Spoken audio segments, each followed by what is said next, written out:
목회자가 되려고 하는 한 신학생이 있었습니다. 이 학생은 하나님의 부르심을 받고 진로를 바꾸어서 주님의 종이 되는 길을 가고자 했습니다. 하지만 집안에서 이를 반대했고 어쩔 수 없이 집에서 쫓겨나와서 홀로 생활하며 신학교 입학을 준비해야 했습니다. 그가 집을 나올 때 하나님은 내가 너와 함께 있어 네가 어디로 가든지 너를 지키며 너를 이끌어 이 땅으로 돌아오게 할지어다. 내가 네게 허락한 것을 다 이루기까지 너를 떠나지 아니하리라. 창세기 28장 15절 말씀을 주시면서 위로하셨습니다. 그는 아르바이트를 시작했고 아무것도 갖춰지지 않은 작은 단칸방에서 생활하기 시작했습니다. 사역지도 없고 또 가족도 없었던 그는 하나님의 은혜로 신학교에 합격하고 인도하심을 받았습니다. 시간이 흘러서 신학교를 졸업할 때 예배당 한 구석에서 기도하던 그는 깜짝 놀랐대요. 기도하던 중에 가만히 자신의 지난 삶을 돌아보니까 어느새 결혼도 하고 아이도 낳아서 가족이 생겼더라는 거예요. 또 교회에서 사역도 열심히 하고 있었다라는 거죠. 필요한 것을 하나님이 모두 채워주고 계셨습니다. 그는 처음 주셨던 하나님의 말씀이 생각나서 감사의 기도를 드리면서 하나님 앞에 엎드렸어요. 내가 너와 함께 있어 네가 어디로 가든지 너를 지키며 너를 이끌어 이 땅으로 돌아오게 할지어다. 내가 네게 허락한 것을 다 이루기까지 너를 떠나지 아니하리라. 오늘 이 말씀은 우리 박수문 군이 딱 받았으면 좋겠어요. 이 땅으로 돌아오게 할지어다. 다시 교회로, 다시 집으로 돌아오게 할지어다. 내가 네게 허락한 것을 다 이루기까지 너를 떠나지 아니하리라. 성도 여러분, 하나님은 약속을 주시고 그 약속을 성취하시는 분입니다. 하나님은 우리의 믿음의 행위를 기뻐하시면서 또 약속을 굳게 믿는 자에게 구원과 승리를 기쁘게 베푸시는 분입니다. 그런데요, 믿음의 여정에는 항상 꽃길만 나오지 않습니다.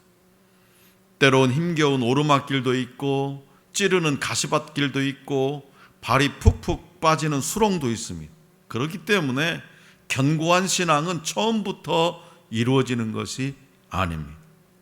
그것은 오랜 시간 하나님을 깊이 경험하면서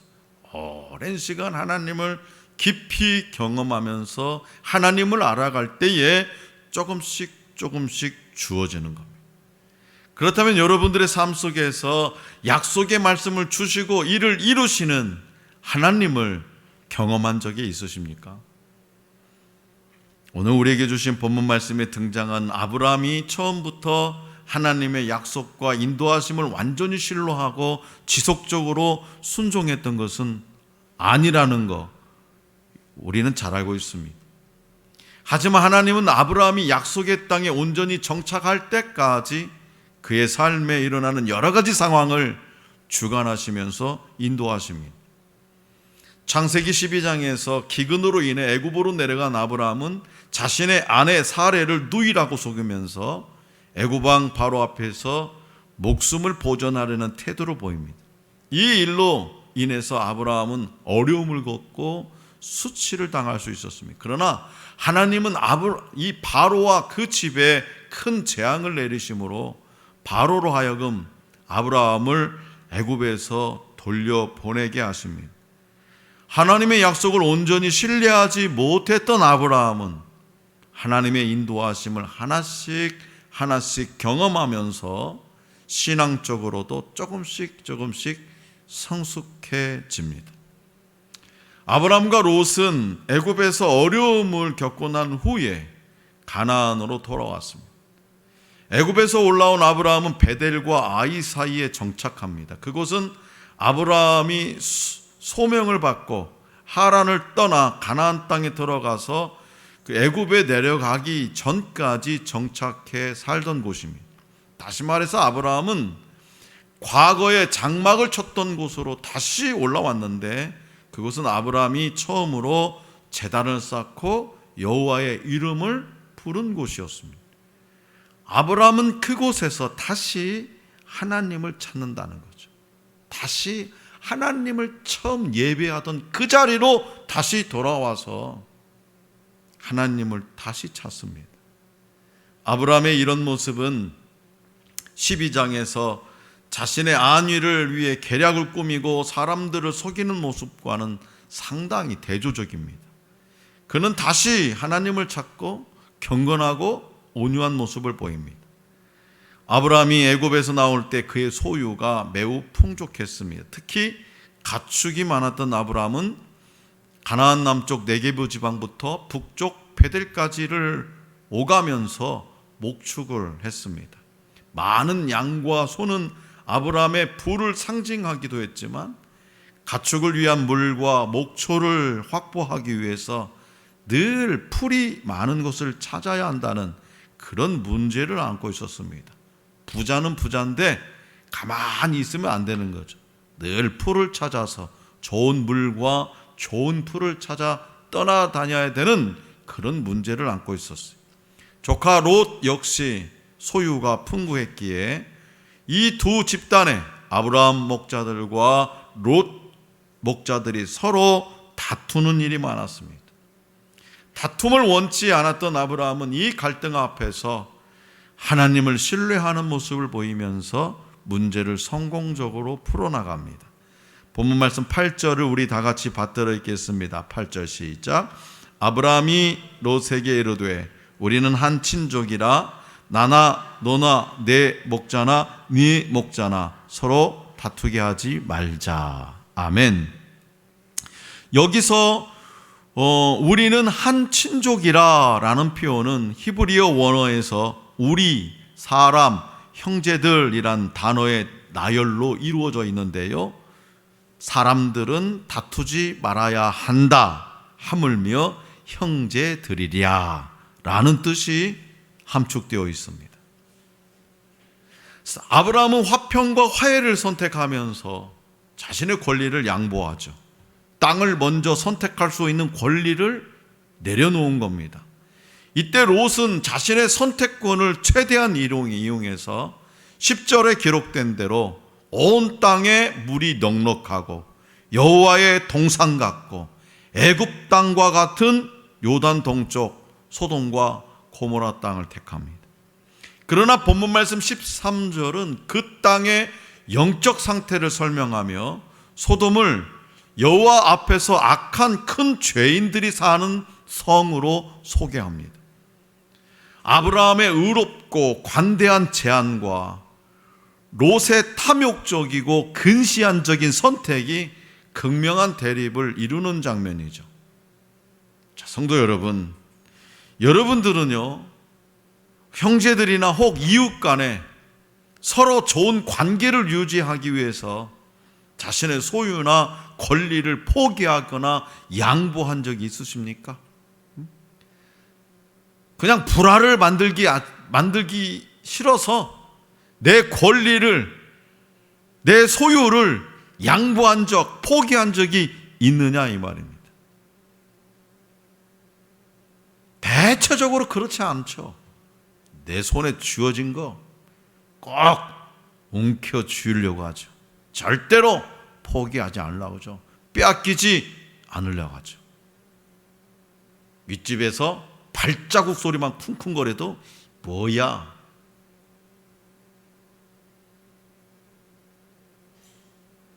아브라함의 제안은 세상의 관점에서 볼 때 손해를 보는 방법이었습니다. 좋은 쪽을 선택할 권한을 상대에게 주었기 때문에 자신은 덜 좋은 쪽을 선택할 수밖에 없습니다. 여러분도 이런 선택을 정말 한 적이 있으십니까? 실제로 롯은 그가 보기에 가장 좋은 땅을 선택하고 아브라함을 떠나버렸습니다. 이를 두고 일부 학자는요, 아브라함이 하나님이 약속하신 땅을 빼앗길 수도 있는 위험한 제안을 했다고 주장하기도 합니다. 그러나 아브라함에게는 하나님의 사람으로서 갈등을 해결하고자 하는 마음이 먼저 있었다라는 거죠. 성경은 롯의 탐욕적 선택에 더욱 초점을 두면서 그 땅에 비옥해 보이는 겉모습과 죄악으로 인해 심판이 가까운 영적 실체를 대비시킵니다. 하나님의 사람은 지금 당장 눈앞에 보이는 이익보다 하나님 나라에서 더 중요한 가치를 붙잡습니다. 세상의 문화를 따라가기보다 나 자신이 하나님 앞에서 어떤 존재이고 어떻게 행해야 하는지를 생각하는 것이 바로 하나님의 사람이에요. 그리고 하나님의 백성으로서 자신의 것을 포기하고 희생하며 양보하고 섬기는 삶을 선택합니다. 이러한 선택을 할 수 있었던 것은 애굽 땅에서 경험한 하나님의 보호하심 때문이었을 겁니다. 무엇보다도 자신이 서 있는 땅이 하나님의 약속의 땅이라면 하나님이 얼마든지 이 불모지 같은 이 땅도 풍요롭게 하실 것을 믿었습니다. 그래서 아브라함은 본문 말씀 9절에서 롯에게 이렇게 말하죠. 자, 다 같이 받들겠습니다. 9절 시작. 네 앞에 온 땅이 있지 아니하냐? 나를 떠나가라. 네가 좌하면 나는 우하고 네가 우하면 나는 좌하리라. 너무 유명한 말씀이죠. 신앙생활 조금 해본 사람은 이 말씀 모르는 사람 없습니다. 이처럼 아브라함은 갈등을 해결하는 과정에서 자신의 이익을 내세우지 않았습니다. 보통 사람들 같으면 가축을 먹이기에 더 좋은 땅이 어디인지를 살펴보고 내가 삼촌이잖아, 연장자로서 먼저 좋은 땅을 선택하려고 했을 겁니다. 그러나 아브라함은 우선권을 양보함으로써 갈등의 요소를 원천적으로 제거했어요. 그래서 조카 롯은 삼촌 아브라함의 배려에 감사하는 마음으로 서로 축복하며 떠날 수 있게 되었을 겁니다. 하나님 나라는요, 이러한 하나님의 백성을 통해서 이 땅에 온전히 임합니다. 우리는 재산이 많아지고 지위가 높아지는 것을 하나님의 복으로 여기는 어리석음에서 벗어나야 됩니다. 하나님의 복은 하나님의 언약을 통해서 옵니다. 다시 말해서 하나님의 언약이 있는 곳이 여호와의 동산이지 풍요로운 곳이 여호와의 동산이라고 할 수 없습니다. 하나님이 아브라함에게 주신 약속을 보면 우리는 그 사실을 확실하게 알 수 있습니다.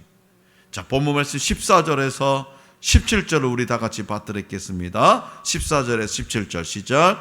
롯이 아브라함을 떠난 후에 여호와께서 아브라함에게 이르시되 너는 눈을 들어 너 있는 곳에서 북쪽과 남쪽 그리고 동쪽과 서쪽을 바라보라.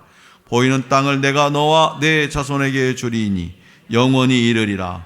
내가 내 자손이 땅의 티끌 같게 하리니 사람이 땅의 티끌을 능히 셀 수 있을진데 내 자손도 세리라. 너는 일어나 그 땅을 종과 횡으로 두루 다녀보라. 내가 그것을 네게 주리라. 아멘. 본문 말씀 14절은요, 롯이 아브라함을 떠난 후에라고 시작하죠.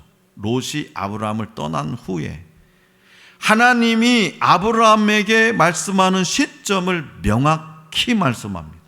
명확하게 롯이 아브라함을 떠났을 때 이제 아브라함에게 하나님이 말씀하세요. 롯은 아브라함의 제안에 따라서 이기적인 욕심을 선택해서 아브라함을 떠났고, 인간적인 욕심을, 자기의 욕망을 다 채우고 떠났고, 그 결과 아브라함은 비옥한 땅으로 갈 기회를 잃어버리고 말았습니다. 그러나 그 시점에서 모든 것을 다 잃어버렸다고 하는 그 시점에서 하나님께서 아브라함에게 나타나셔서 눈을 들어 사방을 바라보라고 말씀하십니다. 지금 있는 땅의 동서남북을 바라보게 하시고 그 땅을 모두 아브라함에게 주겠다고 약속하십니다. 일어나 종과 횡으로 그 땅을 다녀보게 하시는 것은요, 사람들이 땅을 사고 팔 때 새 주인이 살 땅을 밟는 의식을 행하는 거죠. 내가 살 땅을 이리저리 왔다 갔다 해보는 거예요. 그런 의식을 행하듯이 가나안 땅이 아브라함의 소유가 되었음을 상징적으로 나타내는 겁니다. 이는 앞서 세겜 땅 모래 상수린 앞에서 약속하신 것보다 더 구체적으로 말씀하시는 거예요. 하나님은 아들이 없었던 아브라함에게 그의 자손이 땅에 티끌처럼 많아지게 하겠다는 복을 재차 16절에서 약속하십니다.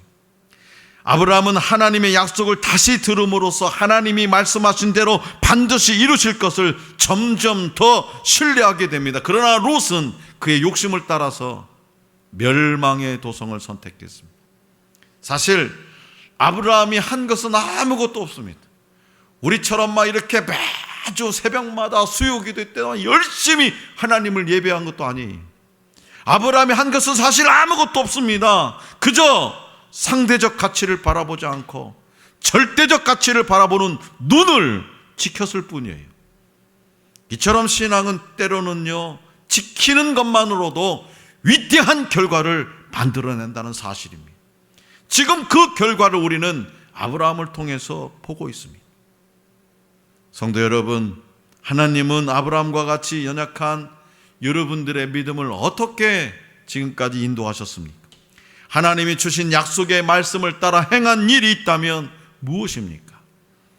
그리스도인이 되었다는 것은 이 상대적 가치가 아닌 절대적 가치를 추구하는 겁니다. 이것이 아니면 말고, 이건 상대적입니다. 상대적 가치입니다. 절대적 가치는 변함이 없는 겁니다. 하나님이 약속하신 그 말씀을 끝까지 물고 늘어지는 겁니다. 다시 말해서 하나님과 하나님의 말씀, 그리고 하나님 나라, 즉 영원한 것에 가치를 두고 살아간다는 거죠. 이제 아브라함이 하나님의 인도하심에 따라 나아갈 때마다 그의 믿음도 점점 성장해 갑니다. 갈대아 우르 땅을 떠날 때만 해도 아브라함은 흔들리는 요약한 믿음 위에 서 있었습니다. 두려움 때문에 믿음의 땅을 떠나 위기 상황을 자초하기도 했습니다. 그러나 하나님은 아브라함을 포기하지 않으시고 계속 이끌어 주셨습니다. 아브라함이 하나님의 뜻을 알고 하나님을 신뢰할 방향으로 계속 인도하셨습니다. 하나님은 아브라함의 믿음이 한 단계씩 도약하는 중요한 순간마다 약속의 말씀을 주셨다는 거죠. 믿음이 성장할 때마다 약속의 말씀, 갈대아 땅에서 가나안 땅에 도착한 후 세겜 땅 모래 상수리 나무에서 내가 이 땅을 네 자손에게 주리라 라고 말씀하셨습니다. 롯이 떠난 베델과 아이 사이 골짜기에서 하나님은 땅과 약속에 대한 그 자손에 대한 약속을 계속해서 말씀으로 확인시켜 주셨습니다. 그래서 아브라함은 하나님이 하시는 일의 확실성과 그분의 선하심을 바라보면서 점점 하나님을 의지하고 신뢰하게 되는 거죠. 양보하고 배려하는 믿음으로 아브라함은 하나님의 약속을 붙들고 헤브론으로 옮겨서 또 제단을 쌓습니다. 아브라함이 제단을 쌓았던 것, 즉 세겜과 베델과 아이와 헤브론 등등은 모두 이후에 이스라엘 백성에게 중요한 성읍들이 되었다는 것 우리는 압니다. 다시 말해서 아브라함은 자신의 욕망이 가리키는 그런 상대적 가치를 바라보지 않고 양보하고 배려하는 믿음의 눈으로 절대적 가치를 바라보므로 약속의 땅에 머물렀고 그 땅은 그의 후손에게 영원히 이어지는 거룩한 땅이 되었다고 하나님은 오늘 저와 여러분에게 말씀하십니다. 이처럼 우리의 가치관도요, 물질적 풍요가 아니라 하나님의 약속에 맞춰져야 합니다. 눈에 보기 좋은 것보다 하나님을 바라보면서 나아가야 됩니다. 자신의 욕망이 가리키는 곳을 바라보지 말고 하나님의 약속이 가리키는 곳을 바라보라고 하나님은 강력하게 말씀하십니다. 사랑하는 성도 여러분, 예수님은요, 귀 있는 자는 들으라 라고 말씀하셨어요. 귀 있는 자는 들으라. 세상에 귀 없는 자가 어디 있겠습니까? 그럼에도 불구하고 성경에서 귀 있는 자는 들으라 라고 말한 곳이 무려 11번이나 나옵니다. 특히 마태복음 13장 16절에 너희 귀는 들음으로 복이 있도다 라고 말씀하셨어요. 이 말씀은요, 잘 듣고 잘 깨닫는 자에게는 복이 있다는 뜻입니다. 그렇다면 잘 듣고 구별하는 힘을 키우기 위해서 어떻게 해야 될까? 첫째는요, 편견을 버리고 수용성 있고 부드러운 마음의 밭을 만들어야 됩니다.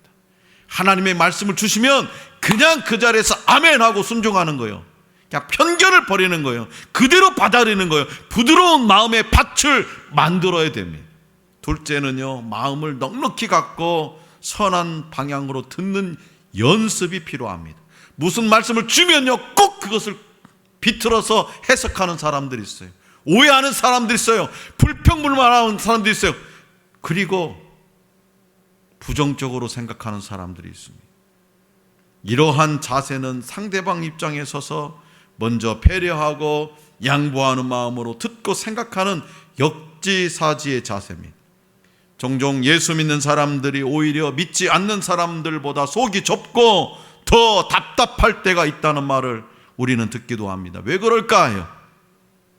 신앙으로 산다는 것이 속 좁게 사는 것이 아님에도 이런 말을 듣는 이유가 무엇일까? 그것은 바로 기독교인들이 예수님께서 가르쳐 주신 삶의 양식대로 살고 있지 않고 미움으로 가득해서 용서하지 못하고 손해보기 싫어서 양보하지 않고 편견으로 인해서 완악해져서 이 귀가 둔해져 있기 때문입니다. 그렇기 때문에 잘 듣는 가운데에 우리는 참과 거짓을 구별해서 분별력을 갖추게 되면 선한 지혜가 작동되죠. 선한 방향으로 귀를 기울이다 보면 더욱더 많은 것을 이해할 수 있고 양보하고 배려하는 믿음이 우리 안에 비로소 생겨지게 되는 것입니다. 성도는요, 하나님의 약속을 계속 붙드는 사람이에요. 하나님의 약속의 말씀을 듣고 또 들으면서 그 말씀을 통해서 살아계신 하나님의 임재를 경험하고 믿음을 더욱 견고하게 함으로써 신앙의 성장을 이루는 것, 그것이 바로 성도입니다. 또한 하나님의 사람은 눈앞에 보이는 이익보다 영원한 하나님 나라의 가치를 붙잡습니다. 때로는요, 어리석어 보이는 선택일지라도 욕심과 이기심을 버리고 다른 사람의 유익을 위해서 양보하는 길을 선택하는 사람, 그 사람이 바로 하나님의 사람. 의롭고 관대한 제안을 한 아브람과 탐욕적이고 근시안적인 선택을 한 롯이 너무나도 비교가 됩니다. 그러나 모든 상황을 보시고 아시는 하나님은 아브람에게 다시금 약속의 말씀을 주시면서 그의 앞길에 큰 은총을 예비하셨습니다. 그러므로 복된 미래는 하나님 손에 있다는 사실을 기억하시기 바랍니다. 양보하고 배려하는 믿음으로 매사에 이기심을 버리고 하나님의 선하심과 신실하심을 신뢰하면서 약속의 말씀으로 기뻐하는 복된 삶을 살아내는 저와 여러분이 될 수 있기를 간절히 기원합니다.